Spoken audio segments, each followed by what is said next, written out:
Students. तो हम पढ़ रहे थे quantum mechanics.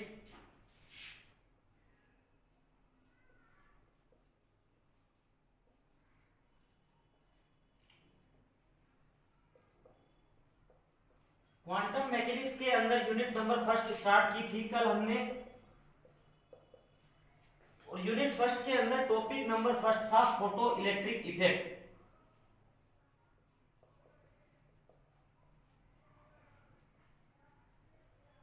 Photo electric effect और उसके रिजल्ट्स को हमने कल की क्लास में डिस्कस कर लिया।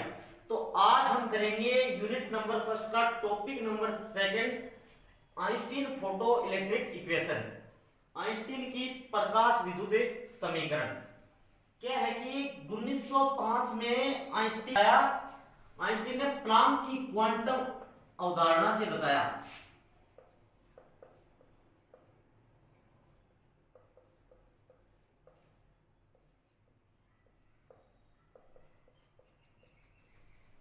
प्लांक की क्वांटम अवधारणा का यूज करते हुए बताया कि कोई भी प्रकाश स्रोत से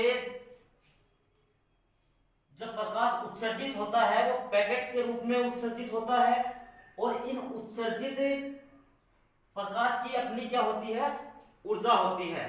तो इन पैकेट्स को क्या किया, आइंस्टीन ने फोटोन नाम दिया। फोटोन का कुछ नहीं है कि 1905 में आइंस्टीन ने प्लांक की क्वांटम अवधारणा का यूज किया है, और यूज करते हुए बताया कि किसी भी प्रकाश स्रोत से जब कोई प्रकाश उत्सर्जित होता है वो पैकेट्स के रूप में उत्सर्जित होता है, और इन पैकेट्स से उत्सर्जित प्रकाश की क्या होती है, अपनी ऊर्जा होती है। और इन पैकेट्स को के रूप में जब ऊर्जा है उनको फोटोन नाम दिया। तो आगे हम इसकी थ्योरी के अंदर लिखेंगे क्या है कि 1905 में आइंस्टीन ने प्लांक के क्वांटम सिद्धांत का यूज किया, और उस सिद्धांत से बताया कि किसी भी प्रकाश से जो उत्सर्जित, किसी भी प्रकाश स्रोत है, स्रोत से उत्सर्जित प्रकाश है वो पैकेट्स के रूप में होता है, और इनकी क्या होती है, अपनी ऊर्जा होती है। तो आइंस्टीन ने इन पैकेट्स को क्या कहा है, फोटोन कहा। तो प्लांक के अनुसार क्या है कि प्लांक ने बताया कि कोई भी फोटोन है, फोटोन की जो एनर्जी है वो आवर्ती पे निर्भर करती है। यानी फोटोन की जो एनर्जी है वो आवर्ती के समानुपाती होती है। और तो पर ये समानुपाती का निशान हटाएंगे, कांस्टेंट आएगा h। h क्या है, प्लांक कांस्टेंट, प्लांक नियतांक। तो h की वैल्यू क्या होगी, h इज इक्वल टू होता है 6.62 इंटू 10 की पावर माइनस 34 जूल सेकेंड।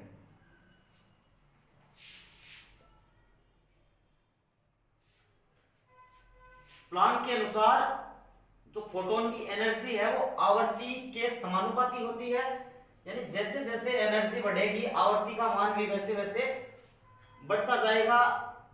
और ये समानुपाती का निशान हटाएंगे या साइन हटाएंगे तो एक कांस्टेंट आएगा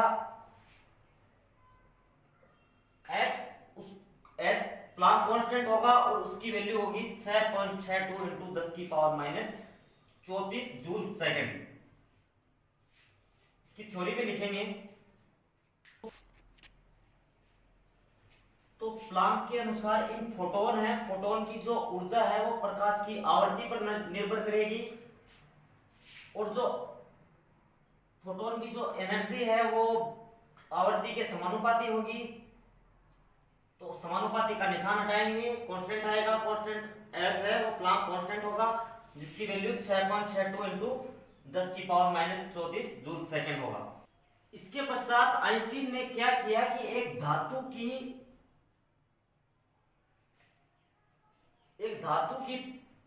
के पृष्ठ पे h न्यू ऊर्जा का कोई फोटोन है, h न्यू ऊर्जा का फोटोन आपतित करवाया, तो इससे क्या होगी, धातु की सतह से इलेक्ट्रॉनों का क्या होगा, उत्सर्जन होगा, और धातु के जो अंदर की सतह के अंदर भी क्या होंगे, इलेक्ट्रॉन गतिशील होंगे।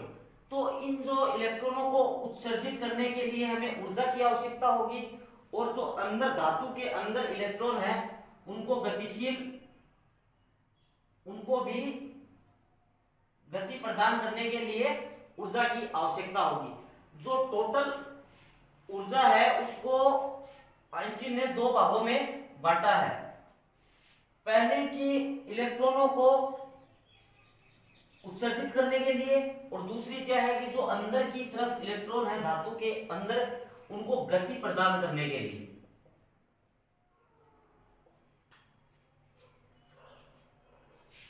तो इसके आगे थ्योरी के अंदर लिखेंगे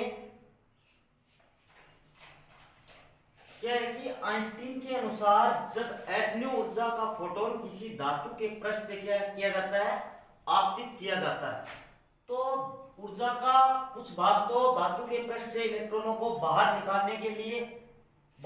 निकालने हेतु किए गए कार्य में, तो ऊर्जा का शेष भाग है वो इलेक्ट्रॉन को गतिज ऊर्जा प्रदान करने में खर्च हो जाती है। क्या है कि टोटल एनर्जी h थी, और h है किसी भी धातु की सतह पे आपतित होने के पश्चात ये दो भागों में विभक्त हो जाती है। कैसे कि धातु की सतह के ऊपर जब कोई h ऊर्जा का फोटोन डाला तो धातु की सतह से एक तो इलेक्ट्रॉन को उत्सर्जित करने के लिए जो ऊर्जा होगी वो, और दूसरी जो इलेक्ट्रॉन को गति प्रदान करेगी, तो दोनों ऊर्जा का टोटल रूप है वो h के रूप में विभक्त,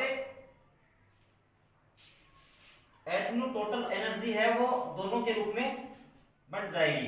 तो इस क्लास में हमने पढ़ा था देहली आवर्ती की वह न्यूनतम आवर्ती जिससे धातु की पृष्ठ से क्या होते हैं, इलेक्ट्रॉन का उत्सर्जन होता है, इसे फाई नॉट से व्यक्त किया था।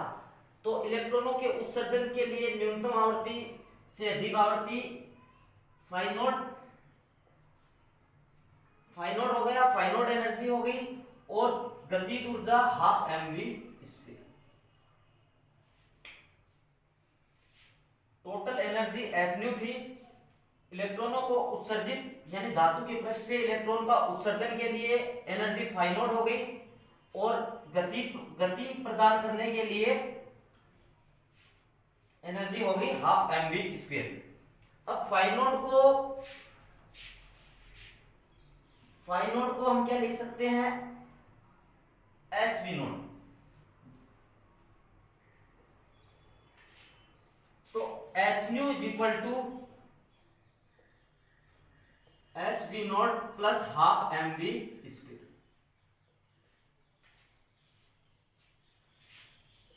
तो hν इस स्टेप को इधर ले आएंगे is equal to half mv square.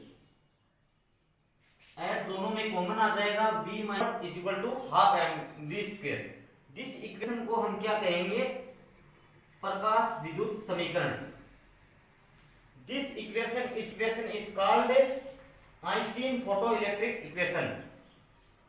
तो इसी के साथ में हमारा टॉपिक है